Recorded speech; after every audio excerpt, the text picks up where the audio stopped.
Good evening. My name is Angela Scoggins-Watson, and I thank you for allowing me to speak before you tonight. I know that you could have been in other places, but you chose to come and hear the issues and concerns at the table. I am running for the District 5 school board seat, and I ask for your prayers, your support, and for your donations in moving forward with my action. If you have any questions of me at any point in time, please feel free to contact me. I have my information ready. So I am free to discuss, and I want to be your school board District 5 representative. Thank you. Excuse me. Well, good evening. How's everybody doing tonight? Good. Good. Thank you for being here. My name is Millsap, and I too am running for school board in District 5 in Birmingham. And I got into this race really for one reason. It's a belief that the leadership of Birmingham City Schools over the last really 15 to 20 years has failed to provide the kind of 21st century skills the kids need to succeed. I can walk around this city and talk to folks. I hear the same thing no matter where I go, what neighborhoods I'm in. We all know the state of where our schools are today. I bring into this race 20 years, not that old yet, 20 years of experience. I've been a successful technology entrepreneur, so I've managed large budgets. I've been a award-winning public school teacher. And today I'm an entrepreneurship professor at the University of Alabama at Birmingham.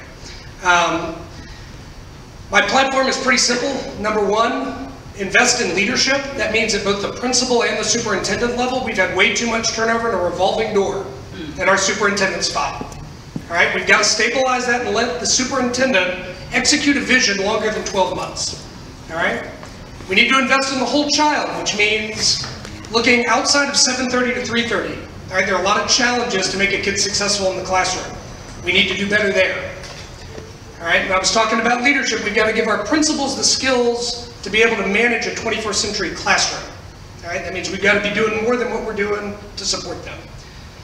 I'm excited to be here. I'm excited to talk to you about my vision and why I'm in this race.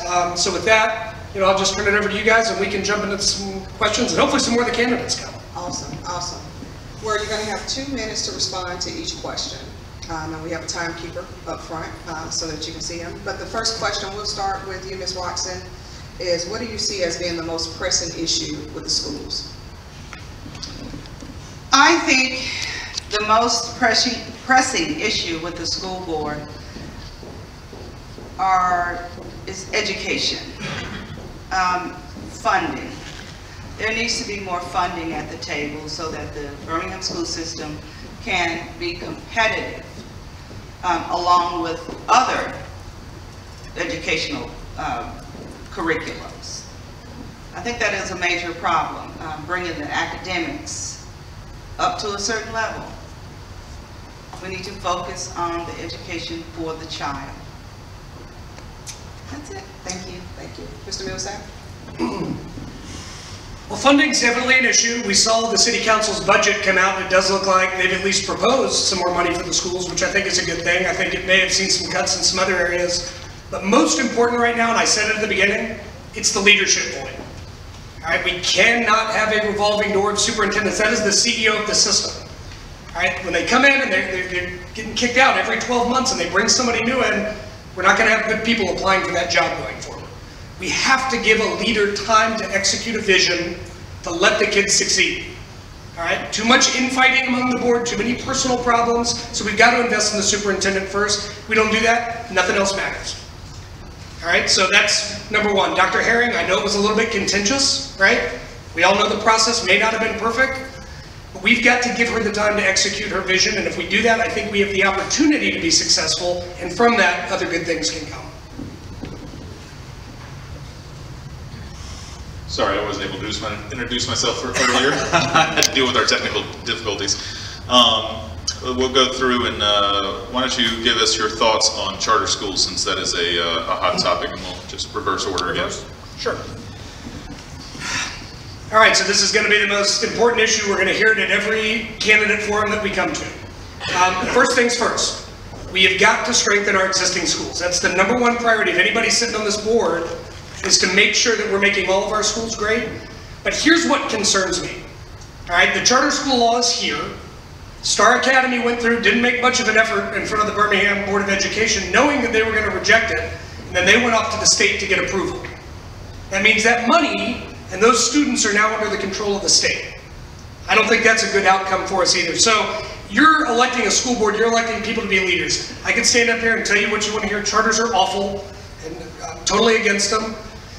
But look, I'm an entrepreneur, right? That's my background, that's what I know. I'm going to look at anything that comes before us and at least evaluate it and see if it might be something that's good for students, teachers, and families. All right, if it's not up to snuff, we kick it out. But, right, if we just come up here and say unequivocally we're going to say no to everything, that's not leadership, that's not innovation, all right, that's abdicating leadership. So at the very least, I will consider anything that comes before us. But number one is strengthening our schools. I'm not for charter, I'm not against charter. I'm for anything that helps kids. Charter schools, they have their pros and they have their cons. I know people personally, and you may as well, know people who have who have attended charter schools and gone on to be productive members of society. So in those cases, the charter school system did work for them. However, I don't think a charter school is Birmingham ready just yet.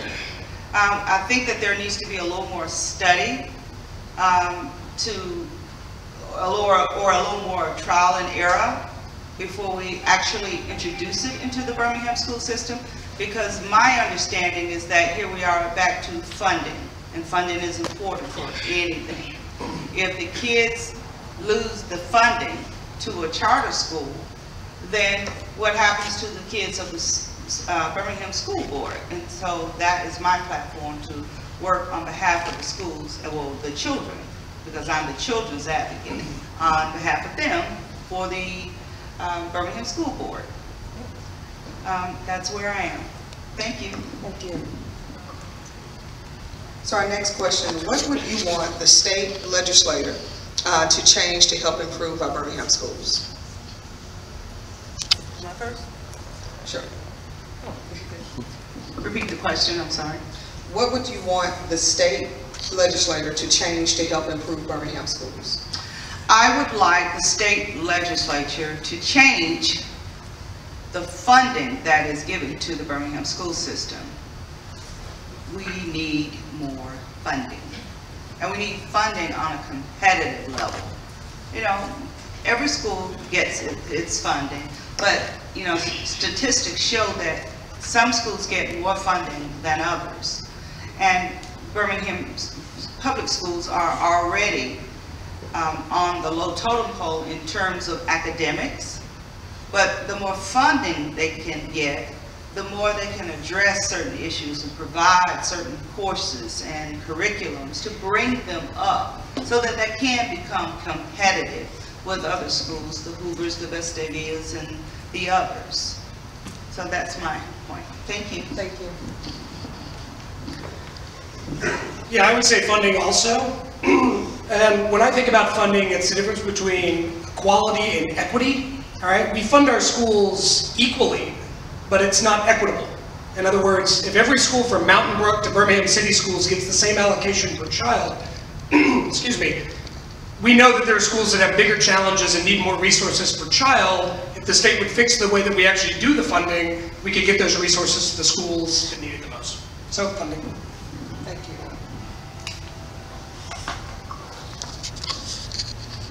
All right, candidates, how do you propose to work with your city councilor for your district to improve the school system, and in doing so, what things do you want to emphasize with them in terms of a relationship with the city?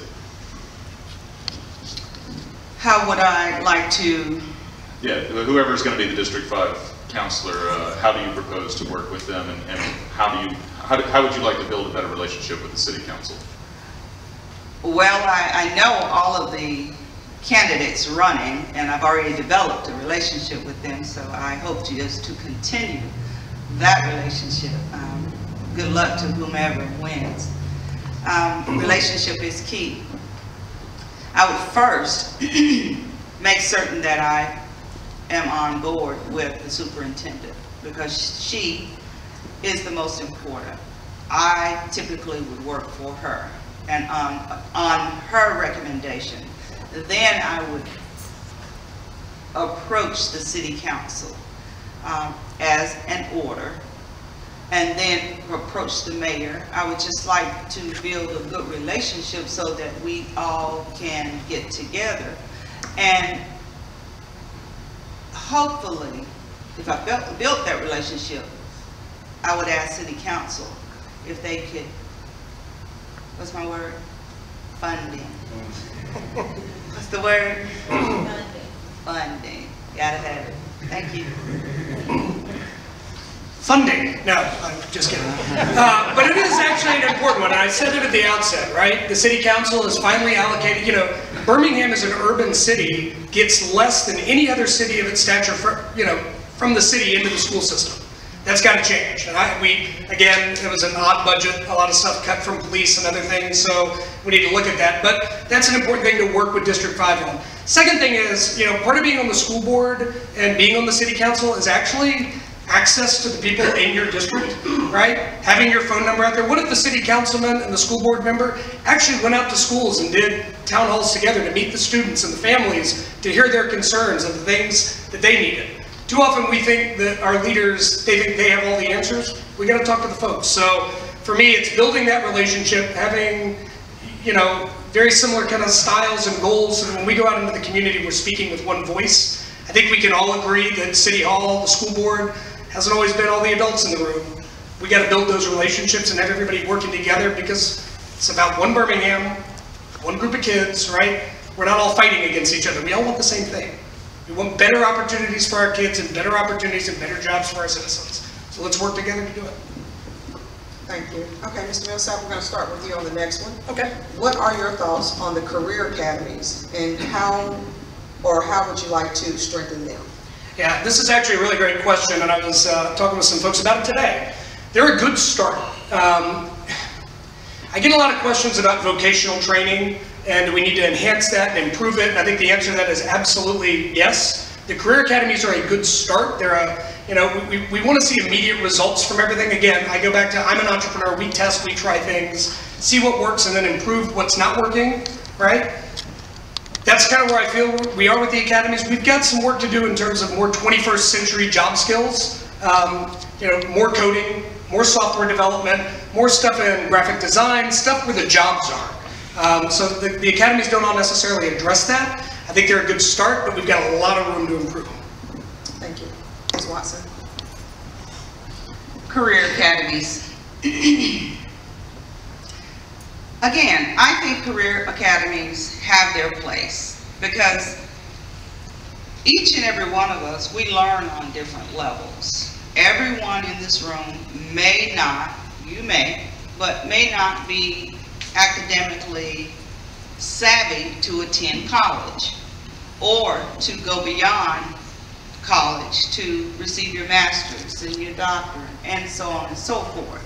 So having your own, in case you're fired, I mean, it happens every day. People are fired from a job and then they have to go and find another one. If you are of a certain age level, you might be, young to yourself, but too old in comparison to the IT savvy kids, I won't say kids, students that are coming along today. It's competitive out there.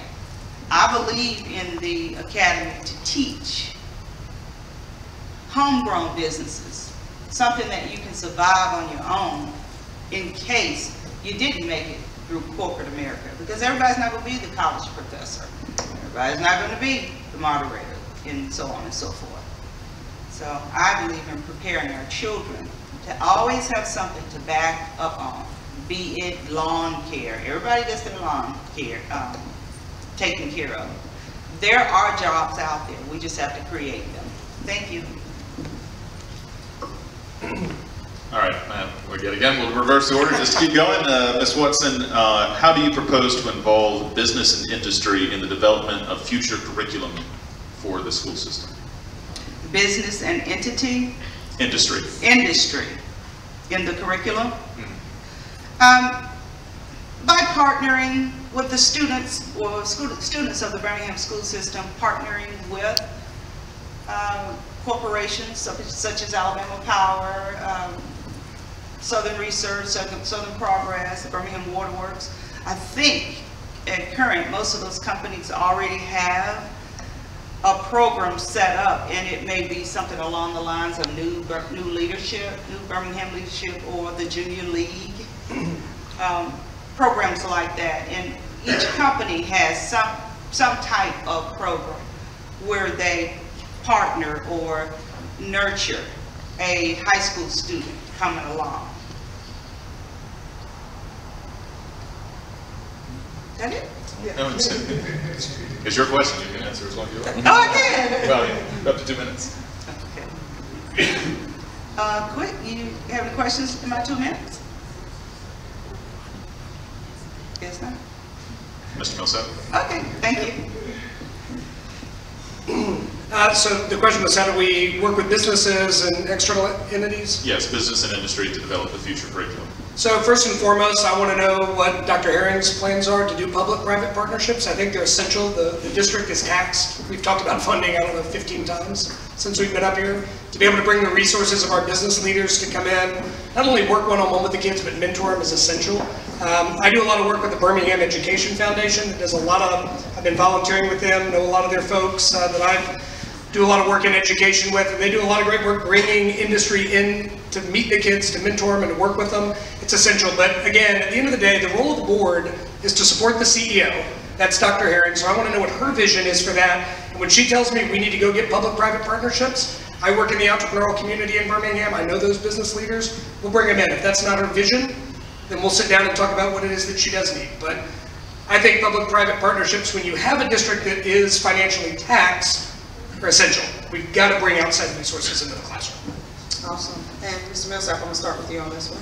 And this is a twofold question. Okay. One, how can we improve communication with parents and the public? And what can the school system do to help parents be more involved with the outcomes of their children? That's important. When I was a high school teacher in Sumter County, Alabama, that was a huge part of my approach to my classroom. Not just getting to build relationships with my students, but getting out and getting to meet their families, understanding the challenges that they have. That's a huge part of this process. I'm going to go back to something the Birmingham Education Foundation does. They started this about 1.5 years ago. They're called Network Nights. And the idea is they go into a school in Birmingham City Schools, they invite the students, they invite community leaders, they invite parents, and everybody gets together and has a conversation about what's going on in their community, what can be improved in their school. So I think looking at examples of programs like that, saying how can we expand them, what's working well with that, that's the kind of stuff I want to continue to invest in. So yeah, I mean, I think we talked about it earlier in terms of the city council having a relationship, actually making yourself visible. I'm on the school board to serve. It doesn't make me important, it doesn't make me anybody special. I'm out there to serve at the pleasure of the parents, students, and teachers. So it's getting out into the community, being present, and just being there talking. Thank you. How to improve relationships. How to improve communication, and what can the system do to help parents be more involved in the outcomes of their children? What can the parents do the last part of the question? What can the system do, the school system do to help parents become more involved in the outcomes of their children? Parents involved. Okay, first of all, I think in order to have a productive child and to have that child to be a productive member of society, they need interactions with parents. You know, the initial learning always begins at home.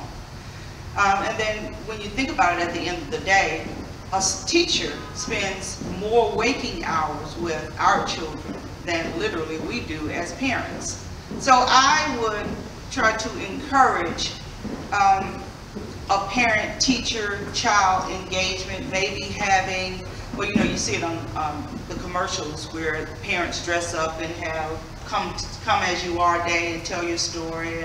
I used to enjoy that type class. When I was going to my daughter's classes, at that time I was a Birmingham police officer, and all the kids just, when I came in, and they all would remember me, and they'd say, "Can we touch a gun?" Kids would interact with their parents and say, okay, Mom, what are you coming to do? So-and-so's mom came as a police officer. So it became a competitive game. And it was a great deal of interaction. And even before the next school year began, someone always said, are you coming back next year? You'll bring your gun. So anyways, that's my answer. Thank you. All right, Ms. Watson, we'll begin with you for the next question. Given the contentiousness in recent history within the board itself, how do you propose to build a stronger, more cohesive board, better relationship with your fellow board members? I would like to create a better relationship with my fellow board members. I call them my fellow board members because I have already claimed a seat. Yes. Just to build relationships. Relationships are key. And you know, you have to coexist with people just in living out in society. And in order to work together to be productive as one, we have to put our personal differences aside and then come forward as a team. Because if you're on the softball team, baseball team, cheerleading squad, whatever that is, you're out to win as a team. Not one person can stand out. Now, the board as a team, working as a team, would support the superintendent.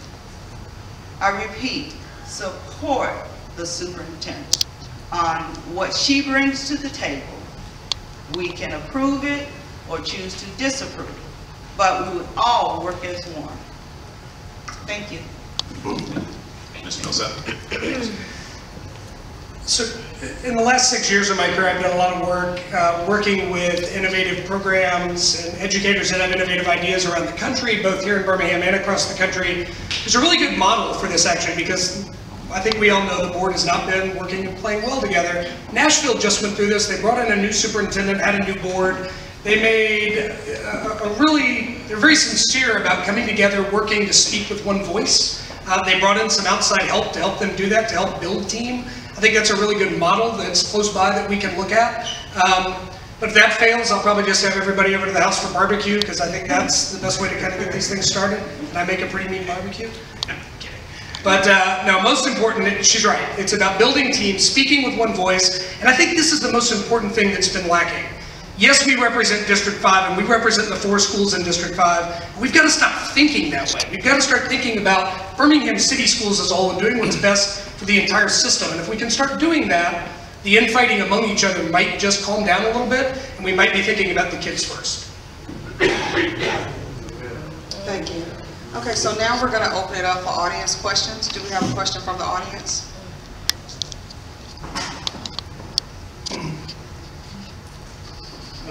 Yes, sir.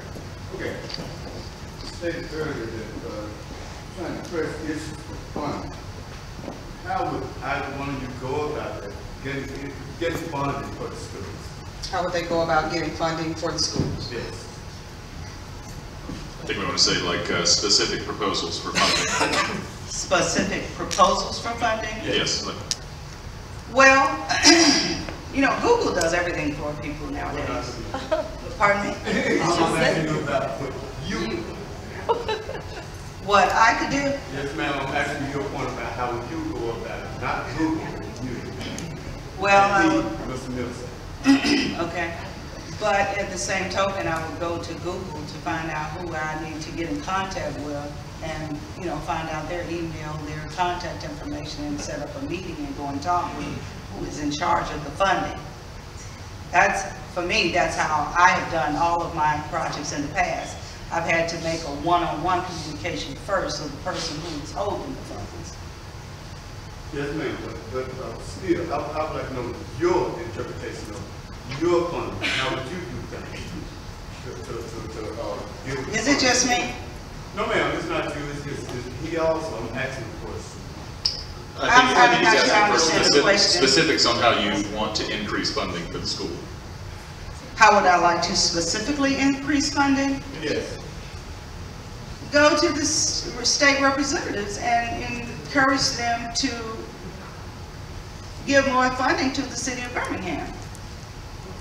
Is it me? I mean, That's how it's done. They have the money, we have to go partner and make relationships, build relationships with them, and explain to them why Birmingham would need the funding over a Hoover school or another school. Because in anything, it's all about relationships. Well, that's what I was asking. Yes, it's all about relationships and pleading your case.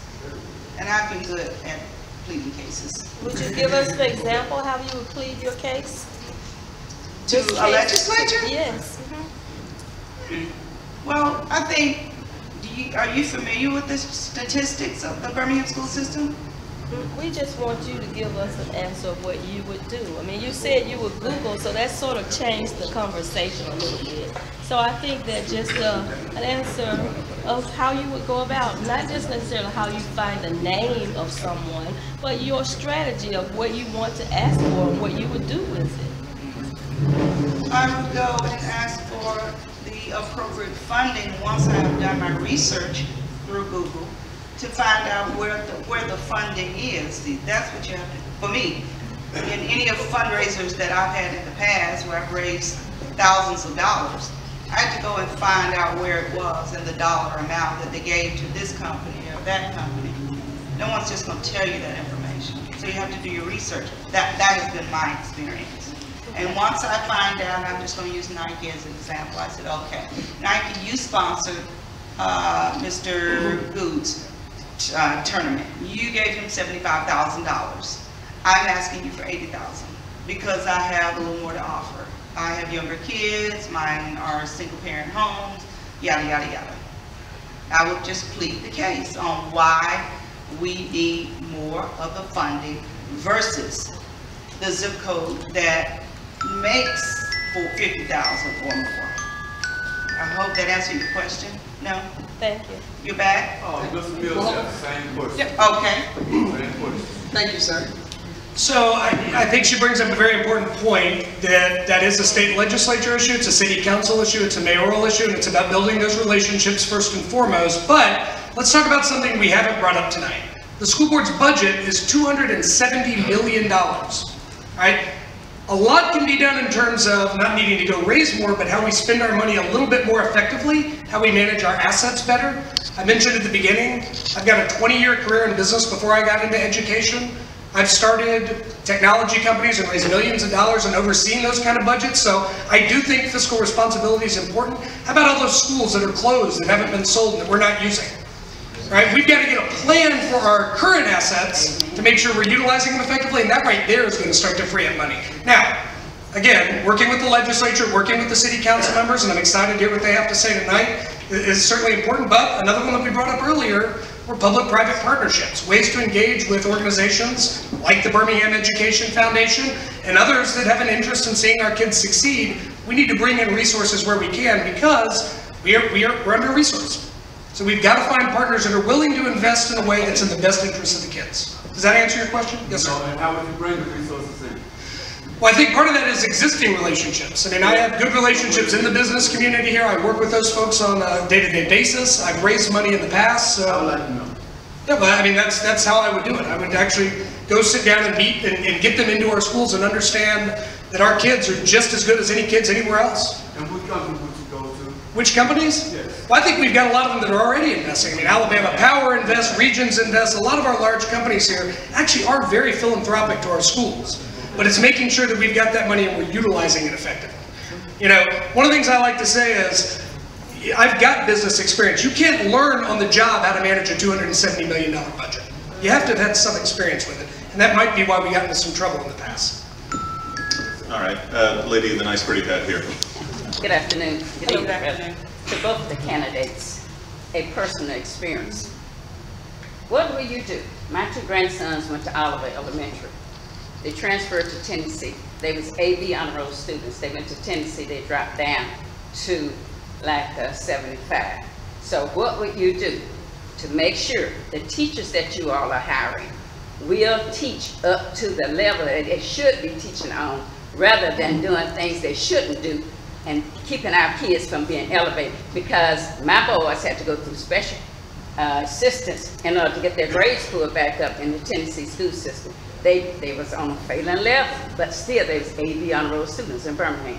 So give me an answer what you're going to do to make sure that doesn't happen. Okay, so, you know, teachers, I've been a public school teacher. They're the most important resource we have. We have some challenges in Alabama with the way the state legislature sets up certification.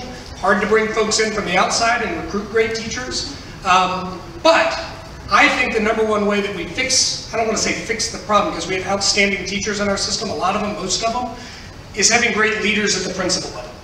Right? We know that the most successful schools, most successful public schools around the country have really strong principals and assistant principals that do more than sit behind a desk and manage paper. They're in the classrooms, they're educating their teachers to make their teachers better, they're figuring out what their weaknesses are. So if we train our principals properly with the right kind of management skills to actually be coaches and do the job of what a manager does in a real business, to make their people better, that's going to make our teachers better, and they're going to know which teachers are the best and which ones they need to spend time with. But I mean, I've been a public school teacher. I didn't see my principal. He came into my office or my classroom maybe 2 times a year. He had no idea what I was doing.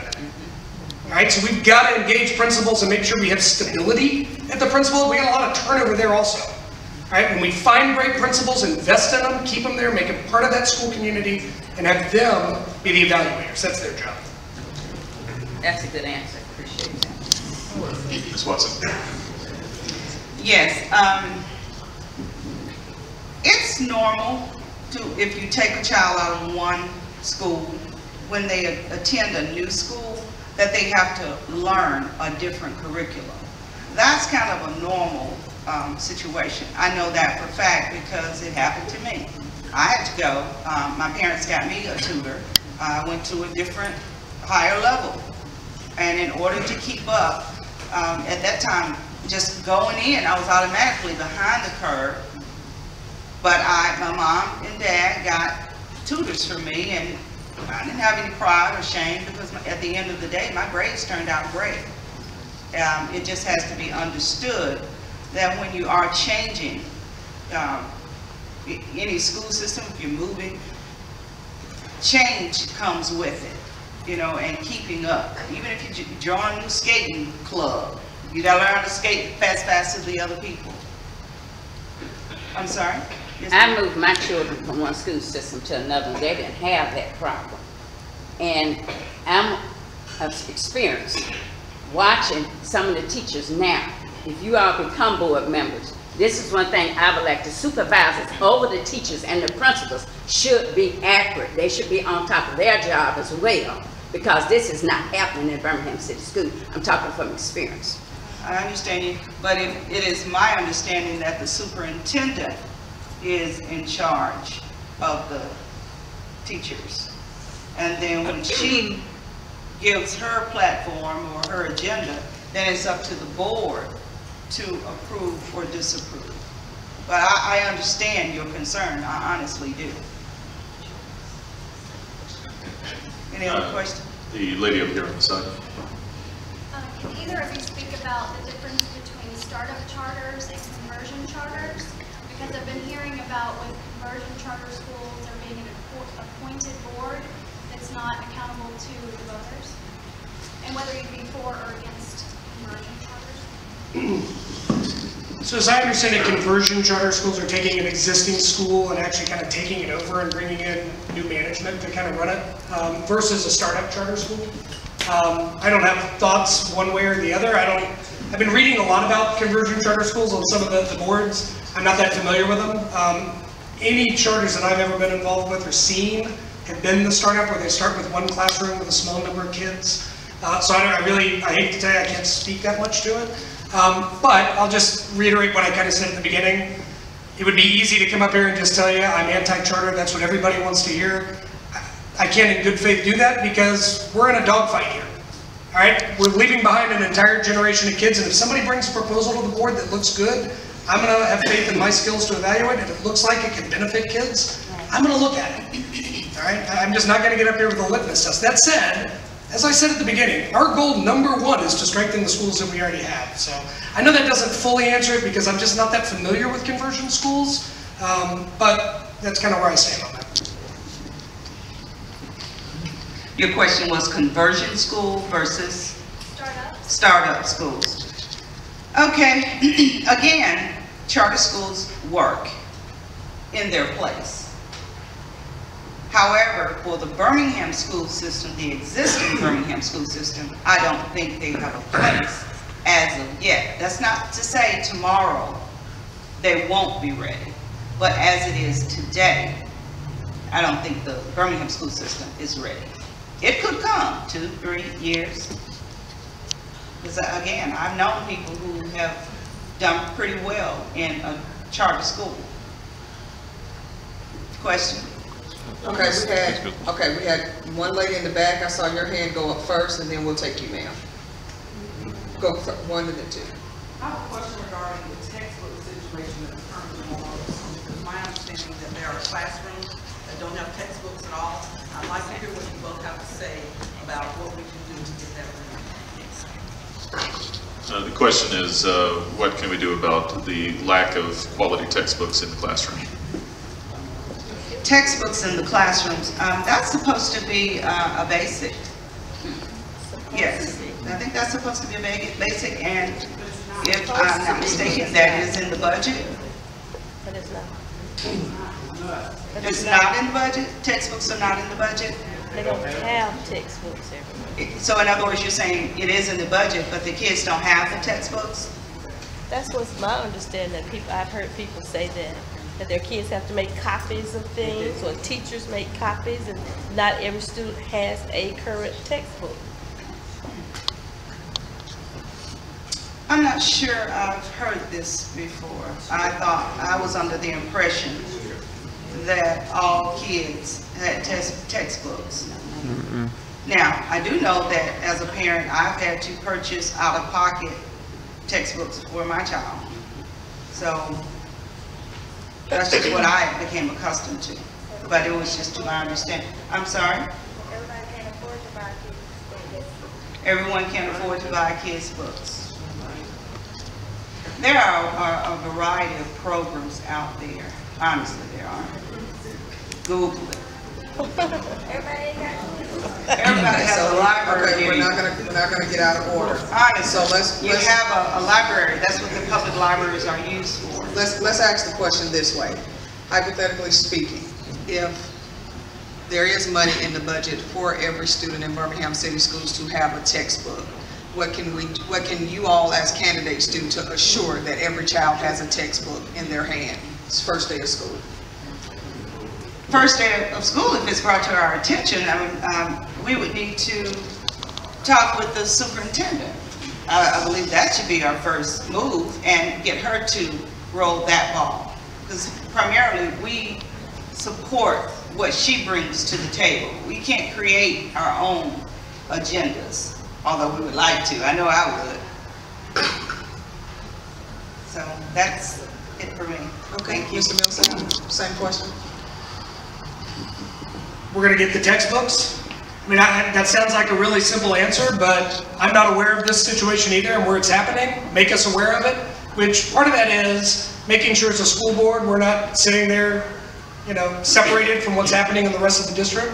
It means we know what's happening in our schools. We have relationships with our principals, assistant principals, and teachers. So when it's brought to our attention, we remedy the problem. We find the money in the budget and we take care of it. Kids need to have the basic stuff. I mean, that's the low-hanging fruit, right? There are textbooks in the class, we'll find it. We'll find the money for that. That's fiscal management. That's easy. All right, we had one more lady over here. We'll take this as our last question for the school. We're talking about the funding, the education, but they're talking about paddling the students again, these after-school systems. How do you feel about paddling the students? What are your thoughts on corporal punishment? Absolutely against it. It took place in my school where I taught. I thought it was horrible. I don't think there's any place in the school for it. I think we bring too much violence to our kids, and it's not the right way to discipline kids. Listening to them, talking to them, understanding their problems, that works. I've seen it. Build relationships. Understand the problems they have at home. Don't go up and just start whacking a kid. That ain't going to fix anything. It's not. And we don't need to bring more violence into the school, so I'm 100% against it. Ms. Watson. I'm sorry, paddling in the school system. I just don't think that it's a parent's position to have to paddle someone else's child. I think that if paddling is required, if it's required, it needs to take place at home. That's a homebound issue. I'm not supporting paddling your child. No, that's not what I'm saying.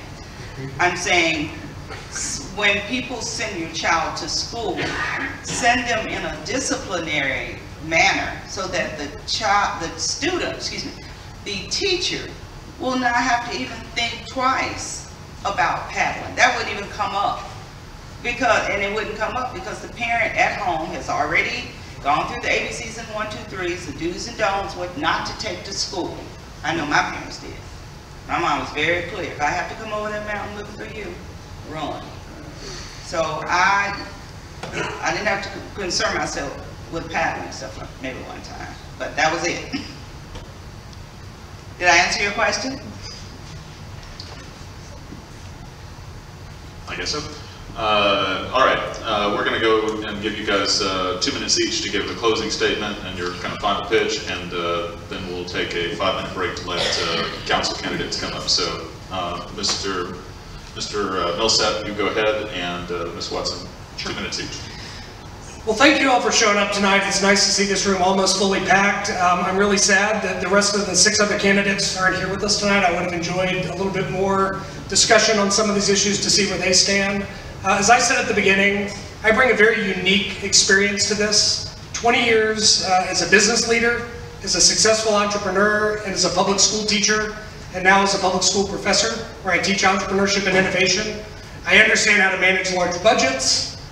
I understand what innovation actually means in the schools and how to foster innovation, which is something we need to be looking at. And I'm excited. I'm excited because I think the opportunity in Birmingham City is unlimited. The kids have the potential. The leadership has been failing. We know that kids anywhere can learn.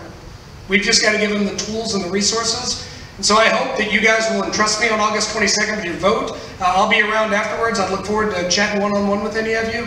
So with that, I just say thank you. Appreciate you letting me be here tonight. Ms. Watson.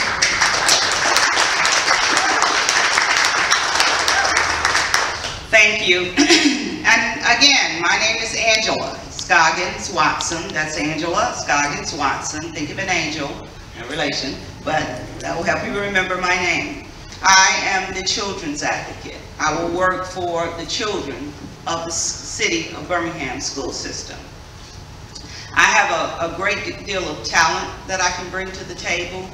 I am a product of the Birmingham school system initially, and then St. Paul's Elementary, John Carroll High School, Birmingham Southern College, and the Birmingham Police Academy. So I have a wide range of expertise. And I'm also a camp director and private investigator, so you choose.